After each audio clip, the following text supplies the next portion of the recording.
আসসালামু আলাইকুম ওরহমতুল্লাহি ওবারকাতুহু। আজকে আমরা রান্না করব দেশি মুরগির মাংস। এর জন্য আমি এখানে 3টা মুরগি নিয়েছি, ছোট ছোট মুরগিগুলো। এগুলো কেটে ধুয়ে পরিষ্কার করে নিয়েছি। এখন লবণ দিব এর মধ্যে 1 টেবিল চামচ, হলুদের গুঁড়া 1 টেবিল চামচ, লাল মরিচের গুঁড়া 1 টেবিল চামচ এবং গোলমরিচের গুঁড়া 1 স্পুন দিয়ে আদা বাটা, রসুন বাটা, জিরা বাটা সব দিয়ে মাখিয়ে রাখবো কিছুক্ষণের জন্য।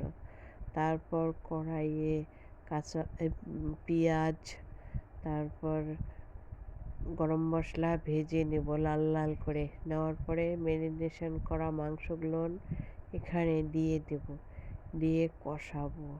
ভালো করে কষাতে হবে। মুরগির মাংস পানি না দিয়ে অল্প আঁচে অনেকক্ষণ কষাবেন, তাহলে মাংসটা বেশ টেস্টি হয়। মুরগির মাংস তো নরম, বেশি পানি দেওয়া যাবে না। এই যে একটু কষানোর পর হালকা একটু পানি দিলাম, গরম পানি অ্যাড করবেন, তাহলে টেস্টি হবে। এই যে গরম পানি এর মধ্যে দিয়েছি, দেখেন একটু মাখা মাখা ঝোল হয়েছে। এভাবে রান্না করলে মুরগির মাংসটা খুব টেস্টি হয়।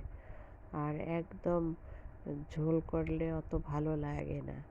তাই ছোট মুরগি আপনারা খাবেন, স্বাস্থ্যের জন্য খুবই ভালো এবং এর পুষ্টিগুণ যাতে ঠিক থাকে এর জন্য খুব ভালো করে কষাবেন এবং ভালো করে রান্না করবেন। রান্না হলো একটা শিল্প, সবার এই রান্না এক হয় না। যে যেরকম করে রান্না করুক, রান্নাটা যেন টেস্টি হয়, তাহলেই সে রান্নাটা হবে সার্থক।